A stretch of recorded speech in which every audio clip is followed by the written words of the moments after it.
Olá, eu sou Charbel Chaves, fotógrafo e professor de fotografia, e hoje nós vamos falar sobre preços, uma reclamação muito comum entre fotógrafos e designers, arquitetos, as pessoas que trabalham em áreas criativas.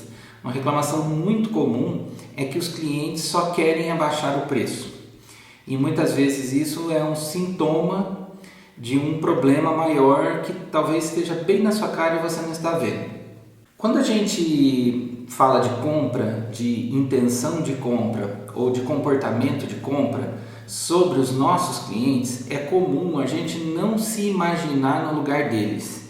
É muito comum isso, você tratar o cliente como um tipo de pessoa, um tipo de função que não é a sua função, o seu comportamento, você não se lembra que você também é cliente. E isso é muito interessante porque se a gente se lembrar, se a gente perceber como que é o nosso comportamento quando a gente está comprando, a gente vai entender melhor o nosso cliente e assim a gente vai poder traçar uma estratégia melhor de atendimento e de convencimento para levar esse cliente à compra do nosso serviço. Então vamos pensar algumas coisas assim. Suponha que você vai comprar um carro, que eu vá comprar um carro. Eu sou uma pessoa assim que não ligo para carro, realmente não ligo. Por mim, se fosse possível, eu não teria carro. Eu gostaria de viver sem precisar de carro. Mas para algumas pessoas, o carro é uma coisa muito importante, é um objeto muito importante, uma coisa assim de desejo, mais do que a função do carro. Então, para esse cliente que tem o carro como desejo, o comportamento e a intenção de compra dele é diferente de quando eu vou comprar um carro. Para mim, carro ele tem que funcionar bem, não me deixar na mão, ser barato e me levar e me trazer do local de trabalho para casa. Então você vê que o objetivo de cada um dos dois clientes para o mesmo objeto, para o mesmo produto, é diferente. E isso vai mudar completamente a maneira como essas duas pessoas valorizam o objeto e topam pagar por ele. O cliente que deseja o objeto, ele deseja, seja lá por que motivo, mas ele deseja tanto que ele topa pagar mais por um objeto que faz a mesma função de um outro. Você pegar um carro aí de 30 mil, um carro de 40 mil, um carro de 100 mil, os dois levam e trazem a gente de lugares. Então assim, a função primária do objeto é a mesma. Mas o desejo de um tipo de cliente e de outro tipo de cliente sobre esse objeto é diferente. Por que é diferente? Por dois aspectos. Primeiro, o aspecto do comprador. Compradores têm inclinação para determinados assuntos, para determinados gostos, para determinados produtos. Então, se você gosta de andar de bicicleta, ou gosta de carro, ou gosta de pescar, você tolera, você topa pagar mais ou gastar parte do seu dinheiro, do seu patrimônio com esses assuntos, com esses objetos. Se você não gosta dessas coisas, isso não entra na sua lista, né? Então, do ponto de vista do cliente, tem essa inclinação para determinados assuntos. Do ponto de vista do produto, tem a formulação, a formação da imagem daquele produto que o fabricante ou o vendedor faz para o mercado. Então, se você for numa loja assim, que vende um carro popular e numa loja que vende um carro de luxo, não só o produto é diferente, mas tudo na loja é diferente, né? A maneira de ser atendido, o design da fachada, a localização da loja, o preço completamente diferente, mas assim, o prospecto, o folder que fala daquele produto, o site daquele fabricante, esse conjunto de elementos que ajudam a formar a percepção do cliente sobre o produto é diferente. Vou dar um exemplo aqui com uma marca de um assunto que eu gosto muito de café, né? Então eu observo muito as lojas e os produtos, as embalagens, gosto de observar isso. Quando foi lançado o Nespresso aqui no Brasil, uma coisa que já gritava assim, chamava muita atenção dos clientes é o design da loja, a maneira como as funcionárias são bem vestidas, a música ambiente num ponto certo, o espaço amplo da loja. A loja não é uma loja, é uma boutique. Quando você passa um cartão lá e vem no seu extrato, você vem lá, boutique Nespresso, boutique Nestlé. Então existe toda uma intenção de formar uma percepção diferente do cliente sobre aquele produto. É café numa embalaginha de pôr na máquina, mas não é só café. É café com uma embalagem assim de branding, uma embalagem de marca, uma embalagem de percepção diferente. E isso vai desde como as pessoas olham para você na loja, até a sacolinha que eles colocam as cápsulas. Tudo isso vai formando a minha percepção de que aquele café é um café requintado. O produto em si pode até não ser, não estou julgando aqui, pode até ser, pode não ser, mas isso não interessa nesse aspecto, nessa estratégia. O que interessa é você ajudar a construir uma percepção diferenciada para o seu cliente sobre o seu produto, entendeu? Então tem as inclinações dos clientes, mas também tem aquilo que a gente como fornecedor do serviço, fornecedor do produto, faz para encantar o cliente antes da compra, tá? Então vamos pensar assim em termos de fotografia agora. Algumas pessoas adoram fotografia, gostam de fotografar e gostam de imprimir fotos, gostam de ter álbuns fotográficos em casa, tem essa cultura da imagem fotográfica na sua essência, na sua família, nos seus hábitos, né? Muitos bons clientes de fotografia, é muito comum que um bom cliente de fotografia, aquele que gosta de fotografia, valoriza a fotografia e que topa pagar mais por uma boa fotografia, é muito comum que esses clientes sejam fotógrafos. E não é incomum que eles sejam excelentes fotógrafos amadores, eles não vivem de fotografia, mas amam fotografia, gostam de fotografia, valorizam. Outras pessoas passariam a vida inteira sem fotografia. Conheço pessoas na minha família que, se não tivesse fotógrafo no seu casamento, não teria feito a menor diferença. Por quê? Porque a pessoa não tem aquela percepção de que aquilo tem um valor além do preço. Para ela, aquilo não vale muito, aquilo é só mais um item, né? Se tiver, tá bom, se não tiver, não tá bom. Não é errado isso. Às vezes a gente que é fotógrafo acha meio errado isso porque a gente ama a fotografia, a gente se dedica à fotografia e quer sempre oferecer a melhor fotografia possível para as pessoas. Mas nem todo mundo é assim. Nem todo mundo dá importância na fotografia que a gente dá. Então a primeira coisa que a gente deve fazer é tentar prospectar clientes que amam fotografia, que gostam de fotografia. E eu já vou te dizer já como que você encontra essas pessoas. Quais são os sinais que essas pessoas deixam, né? Outra coisa que eu gostaria de dizer sobre isso é que preço e qualidade, preço baixo e qualidade alta é sempre desejável por qualquer cliente. Veja você, quando você vai comprar, por exemplo, uma calça jeans de marca, você compra daquela marca porque você tem a percepção de que aquela marca tem qualidade. Então você tenta comprar a marca que você atribui qualidade com o menor preço possível. Qualquer pessoa em sã consciência não quer pagar mais caro à toa. Ele sabe que uma coisa de mais qualidade custa mais, mas se tiver uma promoção que você leva 2 peças e ganha 30% de desconto, isso fica muito atrativo. Então, preço baixo, mesmo para quem compra produtos caros, é atrativo. Aliás, uma coisa muito interessante que as pessoas não param para pensar é que gente rica, gente que tem dinheiro, não é rico à toa, na grande maioria das vezes. É rico porque sabe administrar bem o dinheiro. Então, um rico mesmo, ele não joga dinheiro fora, ele pensa no que ele está gastando, ele pichincha, ele negocia, né? Geralmente, a falta de negociação é muito mais presente na classe média, nessa classe média mais emergente, que quer parecer rica, e aí não pichincha, acha errado pichinchar, acha feio. É muito mais dessa mentalidade do que da mentalidade do rico. A pessoa rica não joga dinheiro fora, ela compra bem, ela aplica bem seu dinheiro, faz dinheiro virar dinheiro. Então, o rico geralmente é pichinchador.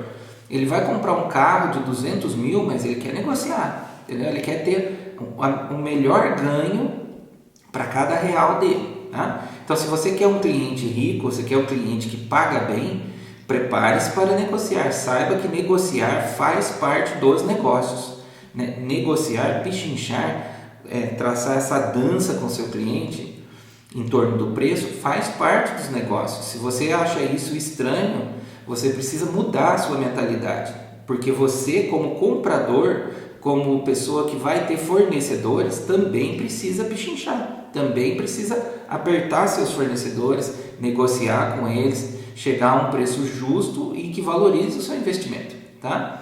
Então, essa é uma coisa interessante. Talvez a gente ache que o cliente muito pichinchador é ruim, porque a gente, como vendedor e como comprador, está com uma mentalidade errada.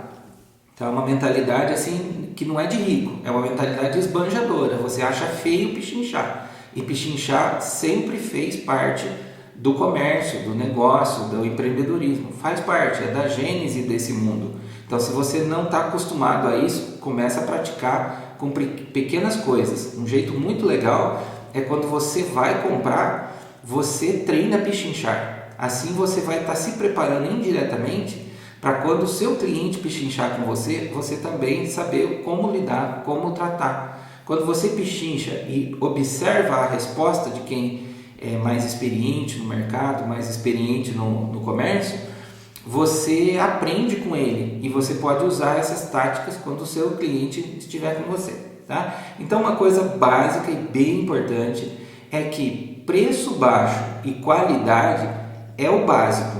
Você sempre deve tentar oferecer um preço baixo ou estar preparado para oferecer um preço baixo dentro da sua área com o máximo de qualidade possível. Por que você deve estar preparado? Porque seu cliente vai demandar isso. E se você não estiver preparado, você perde o cliente. Agora, estar preparado não significa abaixar muito o preço. Significa saber até onde você pode baixar o preço. E para saber isso, a primeira coisa que você tem que saber é de que preço você começa.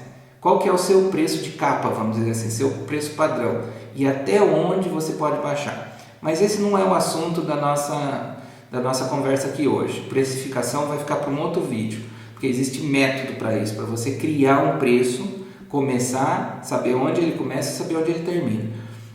Mas a ideia que eu quero deixar aqui é que você deve estar preparado para baixar o preço, para apresentar seu preço e até para saber quando não baixar mais, quando oferecer outras coisas em vez de abaixar o preço. É o que eu chamo de estratégia de descontos. Você deve ter uma estratégia de descontos. Mas resumindo, a moral da história desse ponto é que preço baixo e qualidade alta é uma coisa básica, todo cliente demanda isso. Pense em você demanda isso quando você vai comprar, seu cliente também demanda, né? Eu espero negociar com pessoas muito inteligentes, pessoas que sabem se comunicar, que sabem negociar. Eu gosto disso e eu acho que você também deveria gostar, deveria começar a apreciar os atos da negociação. Mas vamos pensar agora o que faz o cliente não querer abaixar tanto o preço. O que evita que o cliente queira optar pelo seu produto por causa do preço? Porque se você está em busca de um cliente que visa, em última análise, o preço muito baixo, quando que esse cliente vai tomar a decisão de compra? Quando ele encontrar o preço mais baixo do mercado. Então, se você quer que o seu diferencial de venda seja preço baixo, você tem que ter certeza que seus custos são os mais baixos, os seus processos são os mais baratos, tudo custa muito pouco para você, para ainda assim você ter uma margem de lucro e vender em grande quantidade para ganhar no volume. Essa é uma estratégia de muitas marcas populares. Casas Bahia, lojas de R$1,99, por exemplo. Qual que é o que faz ser sustentável esse negócio? É que toda a estrutura de custos é muito baixa e você vende muito com pequena margem de lucro. Então você vai ter que trabalhar bastante para ganhar no volume e não por cada serviço prestado ou por cada produto vendido.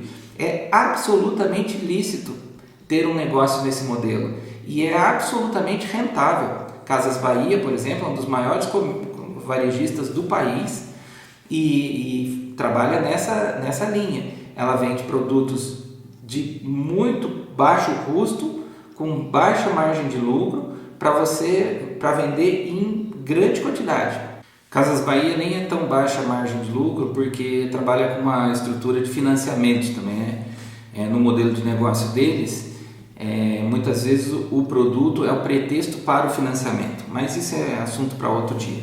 O que eu quero tratar com você agora é sobre estratégias para você diferenciar o seu serviço, o seu produto, para que preço não seja a única demanda do seu cliente. Ele vai querer preço baixo. Claro, todo bom cliente quer abaixar o preço, ele quer forçar a gente a valorizar mais o dinheiro dele. Mas existem outras coisas e nós vamos ver agora.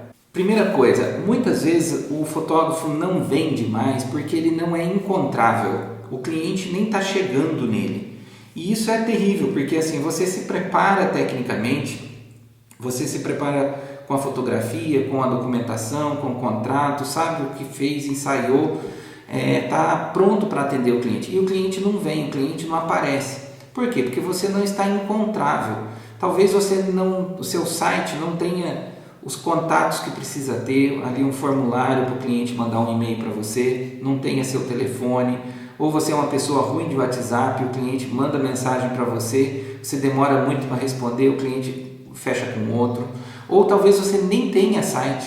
Por incrível que pareça, muitos fotógrafos não têm site e não vendem nada, né? Acham que rede social é suficiente para vender. E mesmo quem está nessa situação de rede social, às vezes é uma pessoa que não responde logo os contatos nos comunicadores das redes sociais e vai deixando o cliente assim no vácuo, né? Outra coisa que muita gente não faz e nem sabe que existe é, por exemplo, usar ferramentas gratuitas como o Google Meu Negócio. O Google Meu Negócio é um cadastro que você faz no Google com os dados da sua empresa, o seu endereço, seu telefone, você põe lá os dados que quiser. É como se fosse um cartão de visita virtual que o Google vai usar para geolocalizar seu negócio. Então, se pessoas da sua cidade ou da sua região estiverem procurando por fotógrafos e você está lá no Google Meu Negócio, você é um elegível para busca, né? Você vai ser apresentado para o cliente que está buscando, vai aparecer no Google Maps, por exemplo. E esse serviço é gratuito. Mas você precisa ir lá, se cadastrar direitinho e de vez em quando colocar fotos. É como se fosse um perfil do WhatsApp, por exemplo. Você pode pôr ali algumas fotos do seu negócio, pode pôr seus dados, pode pôr seu site. E é um cartão de visita virtual. É o básico do básico. Todo mundo tem que estar no Google Meu Negócio. É gratuito e ajuda demais. Alguns negócios de algumas áreas que tem poucos competidores no mercado vivem só de Google Meu Negócio. Já basta. Entendeu? É como você ter um pequeno divulgador para você ali cada vez que a pessoa busca. Se o seu negócio não tem muitos competidores, não é o caso da fotografia, mas eu conheço empresas que têm assim, dois daquele ramo por cidade. Então, Google Meu Negócio basta. Então, isso é muito legal. Seja encontrável, tenha um site bem descrito, com todas as formas que o cliente pode te procurar, te encontrar. Responda rapidamente às chamadas do cliente e esteja no Google Meu Negócio, tá joia? Outra coisa que diferencia profissionais na prestação de serviço, e muita gente se descuida disso e não tenta se desenvolver nisso, e se desenvolver nessas coisas é muito importante, é o atendimento. Para pensar, por exemplo, num restaurante onde a venda é motivada por um produto, mas existe atendimento envolvido e existe ambiente envolvido, né? Muitas vezes a gente chega num restaurante para escolher, um restaurante que você não conhece, e esse momento é cheio de subjetividade. Não sei se você já se percebeu olhando o cardápio antes de entrar no restaurante. Você olha o cardápio, você vê o preço, você vê a qualidade do cardápio, talvez você nem note isso, mas se for um cardápio chechelento, assim, um cardápio sujo, um cardápio velho, você vai achar ruim. Se for tudo muito bonito, muito limpo, um design agradável, você dá uma olhadinha para dentro do salão e vê se está muito lotado. Eu não gosto de restaurante muito lotado, não gosto de restaurante que tem TV passando esporte, eu gosto de restaurante mais quieto. Então eu olho para dentro do restaurante, vejo, dou uma olhada, a gente percebe se está tudo muito sujo ou não, se está muito barulhento ou não, coisas subjetivas que estão envolvidas naquela coisa de comprar aquele prato de comida. Não é só comprar um prato de comida, vem um monte de coisa junto. Quando você vai num restaurante e é bem atendido, o garçom se comporta adequadamente, é atencioso, sorri, uniforme aciado, tudo isso, toda essa conjunto de coisas que a gente percebe, mas não necessariamente a gente mede, mas a gente percebe, a gente considera, às vezes inconscientemente, faz parte do atendimento. É a maneira como aquele estabelecimento e aquelas pessoas se prepararam para estar em contato com você. Então a mesma coisa a gente deve fazer como fotógrafo. Quando a gente vai receber um cliente, ou num café, ou no seu escritório, ou mesmo na sua casa, o cliente percebe que você se preparou para recebê-lo, né? Ele nota que você está razoavelmente bem vestido, as coisas preparadas, ou você abre o seu notebook e fica procurando arquivos, se enrola com a internet e atrapalha, distrai, e o cliente fica ali esperando você resolver as coisas. Você se preparou para o atendimento? Porque é quase como ensaiar para uma apresentação artística, para subir num palco. É quase isso, você vai para um encontro. Pensa quando você vai para um encontro romântico, quando você quer encontrar sua namorada, quer encontrar alguém que você quer conquistar. O que você faz? Você se veste bem, você se penteia, você se perfuma, né? Você não chega atrasado, você faz de tudo para que nada atrapalhe a conexão entre as pessoas. De certa forma, em certa medida, é o mesmo mecanismo, né? O seu objetivo não é um objetivo amoroso, mas é um objetivo de conexão de ideias também. Então você também tem que se preparar para o atendimento. E preparar-se para o atendimento envolve mais do que simplesmente se preparar fisicamente ou com a sua estrutura. Envolve também você se preparar do ponto de vista da conversa. Quando a pessoa vier com determinadas objeções, você já tem que esperar essas objeções. Você já tem que ter respostas para essas objeções. Você já tem que estar antecipando aquelas questões que todo cliente daquela área geralmente tem.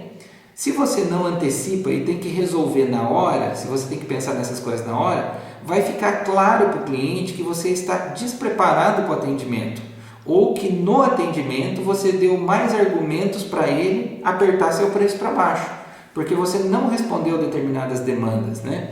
Então, preparar-se para o atendimento é uma coisa básica, mas muita gente erra e perde clientes por causa disso. No caso de casamentos, por exemplo, uma noiva marca com você um encontro para negociar, para ver seu portfólio, e ela não tem a obrigação de fechar ali.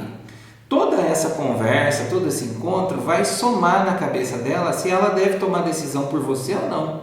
Né? Se ela achar que não, se ela achar que deve pensar melhor, no final de 2 horas de conversa ela vai dizer, eu vou pensar, vou conversar com o meu noivo e volto a falar com você, entendeu? Tem sempre uma maneira dela sair de você se o seu atendimento der margem para ela sair. Então, atender bem, desenvolver-se no atendimento, preparar-se para o atendimento é muito importante e pode ser a diferença entre um cliente que quer abaixar mais o preço e outro cliente que não quer abaixar o preço. Porque se ele notar que você tem argumentos para aquele preço, você atendeu com argumentos sólidos, ele vai ter menos argumentos para fazer você abaixar o preço. Tá? Então vamos pensar em mais um aspecto. Prontidão para atender e prontidão e rapidez para entregar o serviço são 2 coisas que os clientes gostam muito. Clientes PJ, por exemplo, adoram, porque geralmente o cliente PJ está em busca da solução de um problema para o negócio dele. A fotografia para ele não é algo simplesmente de desejo, pode nem ser de desejo nenhum, é uma coisa de solução. A fotografia para ele é para pôr na página do site dele, para pôr nas páginas nas redes sociais, é para fazer um banner, fazer um flyer, é para alguma coisa publicitária, ele tem essa demanda. Claro que ele gosta, que ele fica feliz quando a foto é boa, mas isso não é uma coisa emocional para ele, é uma coisa racional, uma coisa de solução. Então os clientes PJ, por exemplo, valorizam muito quando ele te chama para um orçamento, você vai lá rapidamente, dá uma resposta, anda com a agenda dele. Outra coisa é quando você vai entregar um serviço, você não demora 30, 40, 60 dias, como é comum em muitas áreas de fotografia mais emocional. O cliente PJ não tem disso, você entregou, dependendo do serviço, você vai entregar no dia seguinte, às vezes no mesmo dia, no máximo em 1 semana. Por quê? Porque é um negócio, a coisa tem que andar, ele está no ritmo do empreendimento dele. ele não quer lidar com essas morosidades, né? Um fornecedor que demora para entregar pode ser substituído por um fornecedor que não demora para entregar. Então, nesse aspecto, o seu fluxo de tratamento de imagem, o seu fluxo de processamento, de pós-produção, tem que ser muito bem estabelecido e sem etapas supérfluas. Você tem que chegar no nível que o cliente quer, não no que você quer, mas no nível que o cliente quer, no nível que o cliente precisa, no menor prazo possível. Então, ser prestativo, rápido para atender e rápido para entregar pode ser um diferencial incrível, e aí você pode ter um argumento nas mãos para o cliente que é muito pechinchador. Você fala assim, para fazer dessa maneira que eu faço, eu entregar para você no dia seguinte, não dá para eu abaixar o preço, porque você tem uma condição, você está mostrando para ele que você tem um processo rápido que funciona com determinada eficiência, por isso ele custa um pouco mais caro. Tá? Um aspecto da diferenciação que é muito buscado pelos fotógrafos, mas nem sempre é buscado pelos clientes, é o estilo da imagem.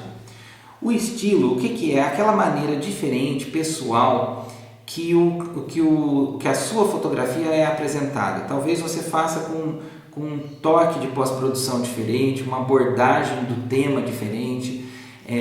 Essa coisa do estilo, que tem uma boa parte de subjetividade, é muito interessante para nós fotógrafos. A gente sempre quer se desenvolver. E uma coisa importante sobre isso é que desenvolver um certo estilo demora muito tempo, demora muitos anos. Né? Ninguém cria um estilo próprio em um ano, não existe isso. Em um ano você ainda está testando muitas possibilidades e está entendendo tudo o que existe. É comum ali na faixa dos 5 anos de fotografia você começar a formar o seu estilo fotográfico. Também é interessante pensar que os fotógrafos, na sua maioria, pensam que todo o seu portfólio precisa ter um determinado estilo. Isso é um mito, assim, é uma coisa muito comum, você conversar com os fotógrafos e eles falam assim, não, eu quero que todas as fotos do meu site tenham uma determinada aparência, um determinado tratamento de pós-produção. E eu acho um pouco estranho isso, porque é como se eu dissesse que todos os meus clientes são iguais também. Que todos os meus clientes merecem receber a mesma coisa estampadinha, tudo igual. Eu prefiro o pensamento do designer gráfico. Geralmente os designers gráficos, eles têm uma capacidade muito grande de ler as demandas do cliente, o estilo do cliente, a identidade do cliente, para criar um logotipo, uma peça publicitária, um site, uma peça gráfica que esteja adequada ao cliente. Eu gosto muito dessa abordagem. Nesse ponto, você tem uma rotina que é assim, criar produtos, criar serviços de acordo com a demanda do cliente. Então, você vai ter um portfólio mais variado, mais pensado por projeto, não por portfólio total. Não vai existir uma identidade única no seu portfólio. A sua identidade, na verdade, vai ser você adequa as suas capacidades de produção de fotografia às necessidades específicas do cliente. Pode conciliar com isso uma certa uniformidade visual, assim, em termos de tratamento, de pós-produção? Pode, não tem problema. Às vezes você tem que adequar a sua abordagem, a sua maneira de lidar com o cliente, de fotografar no ambiente do cliente. Mesmo clientes PJ ou clientes pessoa física, se você vai fotografar, por exemplo, uma família, você pode ter desenvolvido aquele estilo de saber abordar cada família de um jeito, cada criança de um jeito, cada situação de uma maneira que extraia daquela família a melhor lembrança possível naquelas fotos. Isso pode acontecer com as empresas também. Você chega numa determinada empresa, ela tem um determinado ritmo, um determinado jeitão de funcionar, né? Um determinado estilo, uma determinada personalidade. E se você consegue ler isso, o seu estilo, na verdade, é adaptar-se bem às demandas do seu cliente. Então você pode criar um estilo que é só seu e as pessoas se atraem por ele, e pessoas que gostam do seu estilo contratam. Mas você pode também ter como estilo, vamos dizer, como estratégia, ler o estilo do seu cliente, entendeu? Então você pode tornar-se conhecido por ser um fotógrafo que faz aquilo que o cliente adora, aquilo que atende bem ao cliente, as demandas dele, do jeito que ele espera. Então é um modelo de negócio focado no cliente, não focado no produto. Deu para entender? Acho que isso é uma maneira de diferenciar muito legal. Isso daria um vídeo em si, porque tem muita coisa por trás disso, mas eu acho que é uma coisa para ir pensando, e isso vai fugir um pouco também daquela competição por preço. Alguns clientes de algumas áreas demandam muitas fotos, quantidade de foto. Então pode ser que você queira atingir esse tipo de cliente, e como que você monta o seu negócio, a sua proposta, de forma que você gere muitas fotos? Bom, você tem que ficar muito rápido na produção das fotos. Por exemplo, você vai fotografar gastronomia. Você tem que montar seu estúdio móvel rapidamente, combinar previamente tudo que vai acontecer, ter um assistente, fazer os pratos passarem rápido pela sua câmera, fazer rapidamente determinadas poses, padronizar um pouco as poses para ganhar velocidade, padronizar muito a pós-produção. Mas se o cliente demanda quantidade de fotos, o que não é incomum em clientes PJ, principalmente clientes com e-commerce, se o cliente demanda muita quantidade de fotos, você precisa fazer o fluxo todo ficar rápido, desde a captura até a entrega. Então esse cliente ele pode optar por um preço mais alto um pouco se a quantidade de fotos for muito alta. Qual que é a conta que ele vai fazer? Ele vai fazer a conta do preço por foto. Então não vai dar para você gastar assim 1 hora numa foto de um bolo, uma manhã na foto de um bolo. Você vai fazer assim 10 bolos numa hora, porque ele precisa disso, ele está atrás disso. E ele vai optar por você a hora que ele encontrar em você essa capacidade de gerar muitas fotos por determinado preço. Ele vai procurar a relação quantidade e preço. Então, se você quer entrar nesse mercado, ótimo, é muito possível. Você precisa ser tecnicamente muito bom, fazer a foto sair o mais pronta possível, entender de iluminação muito bem, criar padrões de fotos, não fazer coisas muito específicas, muito personalizadas. Você vai criar padrões de fotos para que a coisa renda, e há muito mercado para esse tipo de fotografia. Até em casamento, por exemplo, que é uma fotografia mais emocional, não é incomum noivas quererem quantidade de foto, elas desejarem quantidade de foto. Nem toda noiva é assim, mas muitas são. Quando você entrega um tanto a mais de fotos do que você prometeu, por exemplo, ou seu plano de fotos, seu pacote de trabalho inclui muitas fotos, muitas noivas gostam disso. Aliás, essa é uma dica muito interessante para quem trabalha com casamento, que é legal que no seu site tenha muitas fotos, quantidade mesmo, quantidade de fotos de cerimônia, de festa, de making off, de ensaio prévio. Por quê? Porque muitas vezes a noiva está lá no seu site não para te contratar num primeiro momento, mas para pesquisar sobre ideias para o casamento. Então, se você tem bastante variedade, você vira uma espécie de Pinterest para a noiva. Aliás, o Pinterest é uma rede social muito boa para quem trabalha com casamentos, justamente por causa disso. Ele costuma levar muito tráfego para o seu site, e ele fisga o usuário pelo visual, pela coisa de ter ideias. Então, se você tem um repertório de fotografias aí já formado, com várias situações legais, diferentes, decoração de casamento, por exemplo, invista no Pinterest. Outra coisa que você pode fazer é fotografar pensando nisso. E mesmo que o cliente não pediu determinadas fotos, faça pensando em ser um fornecedor no Pinterest de fotos que dão ideias. Tá? Essa é uma estratégia muito legal. As pessoas vão te encontrar. Outra brecha que a gente tem aí para se diferenciar no mercado é pela criatividade.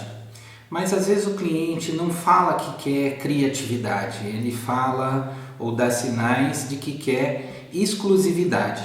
Ele quer um projeto para ele, uma abordagem fotográfica para ele. Isso é muito comum, por exemplo, na fotografia documental, que a gente está querendo registrar de maneira muito pessoal, muito individual, aquele projeto, né? A fotografia documental de família, documental de uma empresa, documental de uma ação social, de um projeto social, de um lugar. Então isso é bem comum. Na verdade, a criatividade está implícita aí. A ideia é a gente fazer alguma abordagem mais exclusiva, mais dirigida, mais única aos olhos do cliente, né? Uma maneira de você conseguir esse diferencial no seu portfólio é estudando, por exemplo, áreas laterais à fotografia, como o design gráfico, como a filmografia, como a arquitetura, como as outras artes, como poesia, e se inspirar nessas áreas para fazer uma abordagem específica no projeto. Ou também por meio de técnicas mais raras ou mais antigas da fotografia, né?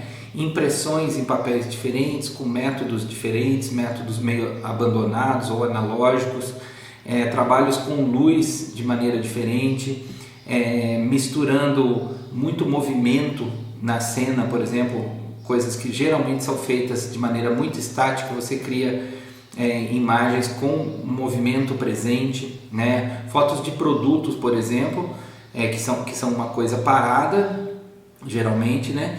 Num ambiente onde tudo está se movimentando, por exemplo, você dá um dinamismo na imagem. Ou seja, a criatividade, na verdade, não é um dom, uma coisa que vem para algumas pessoas. A criatividade, na verdade, é um conjunto de conexões novas que você pode fazer, às vezes até resultando em coisas que já foram feitas, mas não foram feitas para esse público. Então, aos olhos desse público, parece muito novo.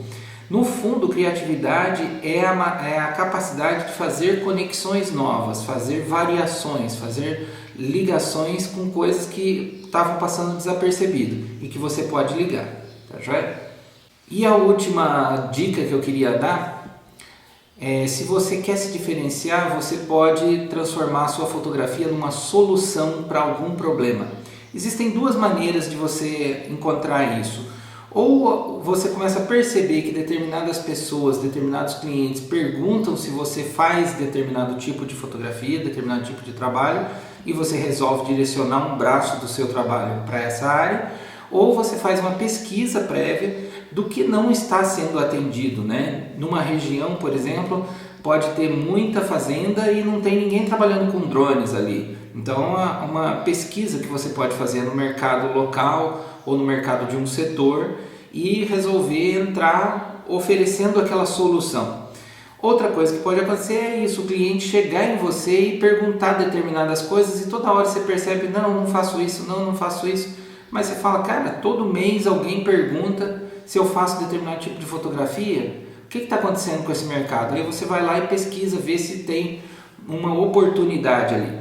Geralmente as fotografias que são solução para alguma coisa, geralmente elas estão no âmbito das empresas PJ. Você vai ter um serviço para empresas, para outra empresa, né? Quase sempre estão nesse âmbito.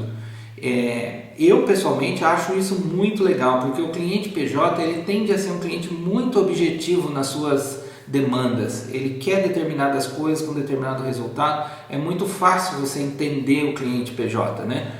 As áreas mais emocionais, como fotografia de família, documentário, são lindas, mas elas são muito mais carregadas de subjetividade. Então tem algumas pessoas que têm mais dificuldade com essas áreas. Eu, na verdade, eu sou de origem dessa área, né, da área mais de arte, de subjetividade, e descobri o cliente PJ como um mercado muito legal, onde inclusive eu consigo aplicar coisas dessas áreas mais subjetivas, mais emocionais, no âmbito mais comercial, mais objetivo, mais pragmático, assim. Então eu acho que a gente não deve levar muito em conta essas fronteiras. A gente pode transitar, deve transitar entre elas, porque isso dá segurança financeira para o negócio também, né? Você amplia um pouco a sua carteira de possibilidades de clientes. Mas o cliente PJ, muitas vezes, ele está bem focado nessa coisa da solução. Então você tem que ver o problema do ponto de vista do cliente. Ele quer rápido, ele quer objetivamente, ele quer determinado resultado, ele não quer muita conversa, ele quer fazer o serviço acontecer. Eu acho isso muito, muito bom, muito prático, muito confortável. Então, resumindo, aquela coisa que a gente começou no vídeo aqui, os clientes estão sempre tentando abaixar o preço. Eu creio que os clientes estão sempre tentando abaixar o preço quando você e toda a sua concorrência parece muito entre si, está tudo muito igual. Se você é de uma determinada área da fotografia e todo mundo que faz essa área faz igual, ou se você está tentando imitar demais todo mundo, você está correndo para os braços da uniformidade. Quando o trabalho é uniforme, quando o trabalho é tudo igual, o cliente não nota a diferença, qual que vai ser a diferença? O preço. Então, muito provavelmente, se você está vivendo esse problema de o cliente está baixando muito o preço, é porque o seu trabalho e o do seu vizinho são iguais aos olhos do cliente. Isso é um erro de percepção muito comum. Às vezes a gente acha, e às vezes a gente tem razão, que o nosso cliente, o nosso serviço é diferente do outro, do concorrente, mas o cliente não está vendo. Então você tem que fazer o cliente ver. Por exemplo, uma maneira muito boa, muito prática de fazer o cliente ver é o investimento que você faz no seu site e no seu blog. Quando você fala do seu assunto, quando você constrói autoridade naquela área, naquele nicho, naquele subnicho, quando você explica e educa o cliente, mostrando que você pensa sobre a sua área, você simplesmente não repete o que todo fotógrafo de recém-nascido faz, o que todo fotógrafo de casamento faz, você faz diferente e mostra por quê, mostra ao mundo por quê. Você vai falando, vai atraindo as pessoas que estão te ouvindo. Então, é muito comum, eu diria que 9 em cada 10 fotógrafos que sofrem com a questão de os clientes estão querendo abaixar muito o preço, sofrem porque o trabalho deles, o atendimento deles, a abordagem deles, a imagem construída diante do mercado é igual à imagem dos outros fotógrafos. Quando todo mundo é igual, você compra o que for mais barato. Então, o segredo para sair dessa guerra de preços é pela diferenciação, e a gente viu aqui várias maneiras de você buscar a diferenciação. Você pode misturar alguma dessas maneiras, mas tente pelo menos uma delas, vai se desenvolvendo naquela estratégia que o cliente, o mercado e os concorrentes logo vão notar que tem alguma coisa diferente com o seu trabalho, tem alguma coisa diferente com o seu negócio. Tá joia? Se você gostou desse vídeo, se ele te ajudou, eu peço para você dar uma curtida aqui no vídeo, compartilhar com seus amigos, se quiser se inscrever no canal, vai ser uma alegria ter você sempre aqui. Se você tiver alguma dúvida, algum comentário, alguma crítica, alguma sugestão, deixa aqui nos comentários que vai ser muito útil para a gente continuar produzindo conteúdo que seja relevante para você. Até a próxima!